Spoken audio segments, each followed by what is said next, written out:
Welcome back to the Spruce Stomper YouTube channel. Got myself a beef hide here. If you remember a YouTube short series from last year, I tried this last fall with dismal success. Now, what I think I've stumbled upon this year, purely by accident and due to a Google search, a much better method that has proven to work. So last year when I tried to complete this process, it didn't go as planned, largely in part to the weather. It was warm, above freezing. I got the hide fleshed. For those of you unfamiliar, fleshing refers to removing the flesh, the fat, the connective tissues, anything that is on the hide, the animal side of the hide, that isn't the skin. You can see where we've started here. It's very easy to see. Just skin, meaty skin. Meaty skin, not so good. Not unless you want your leather goods to have a very interesting fragrance. So as I said, last year the temperatures were warm. We got the hide fleshed out. It got to the process where we were soaking it to remove the hair, and then the weather got even warmer and things took a turn for the worst and unsuccessful. Largely in part due to inexperience and lack of plan. But ladies, what have we done this year? Well, we planned ahead.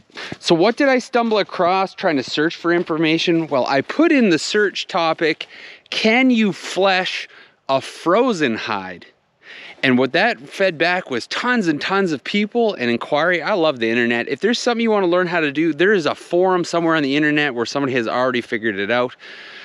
Processing animal hides is a long, decades, centuries old subject. There's probably questions on the internet since the internet was created. But what I found is most people wanted to know, how do I freeze the hide? Then thaw it to work with it later. And I thought, you know, I think I'd actually like to do the reverse. I want to freeze it right now so it's stiff like a sheet of plywood. And can I flesh it when it's in that state, rather than having it floppy, stretch it on a stretcher, scrape it? Can't I just drape it over a fence and just have a go at it? Well, somebody might tell me I'm wrong in the comments, but so far, so good. So this process of creating leather, well, it's right up the Spruce Stomper channel's alley because it incorporates a whole bunch of activities, hobbies I don't have time for, all into one thing. I got my eye on a few leather projects. I got my eye on maybe a few sewing projects down the road. Our tools, of course, come in leather sheaths, so I'm interested in the leather, and I thought, well, why not get right to the root of it? Can I make my own leather? And, well, you know how it goes. The more elaborate the process, the more engaging it is. So, simple tool. I'll show you what I've come up with. So, I did a bunch of researching as to what a fleshing tool looks like. The last time I did it, I used a draw knife and I draped it over a log. Worked pretty good.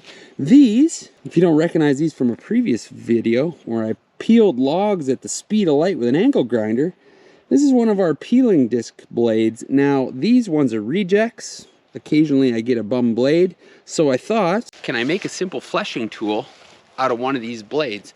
You don't want, what I learned last time with the draw knife, is you don't need that big of a surface. I watched a ton of YouTube videos, and the draw knife is a pretty common one. They make a fleshing knife that looks like a draw knife. I don't have one of those. Essentially just a blunt draw knife, is my understanding. This works really good because it has no square, sharp edges. Square, sharp edges dig into the hide and cut.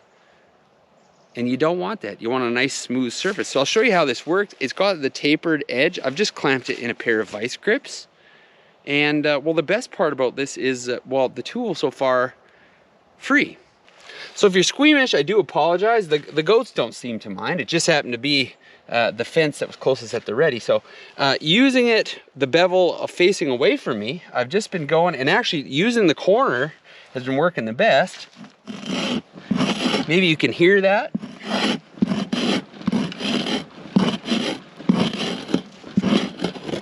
It just takes everything off. No cuts, nicks, marks. Once you get the feel for the angle,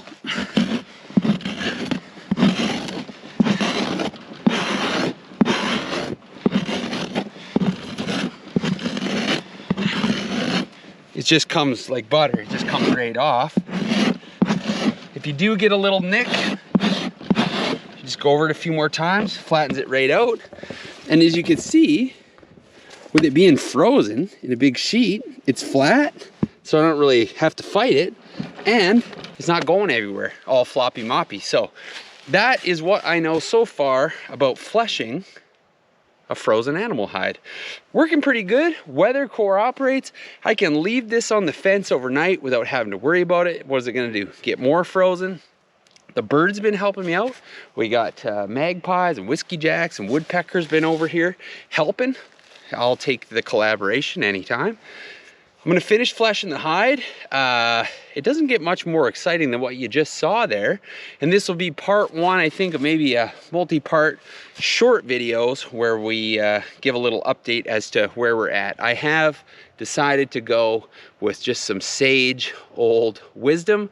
I have a kind of a survival homesteading book from, I wanna say it was published in the late 60s. That has a real basic steps to turning your animal hide into leather. So the old timers, they rarely let us wrong when it comes to the homesteading knowledge. So I'm gonna stick with that, and we're gonna see where this goes. End goal, big old sheet of leather, and maybe I'll do with it the same thing I do with a lot of the other materials that I get my hands on. Put them on a shelf and just take satisfaction in knowing that I have them.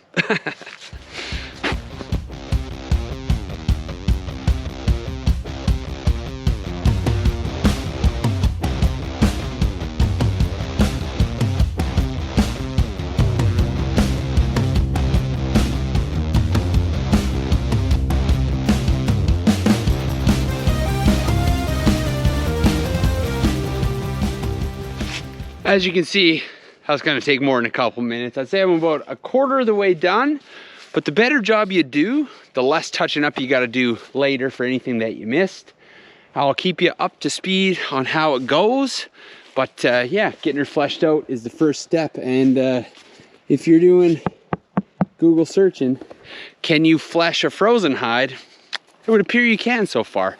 Much more manageable than the floppy moppy version that I had to go at last year. So, hone your skills, gentlemen. Try new things. I appreciate you watching. This was a brief adventure. I don't know what order the next adventures will come in, but I just know they're gonna keep coming. So as always, appreciate it. Catch you later.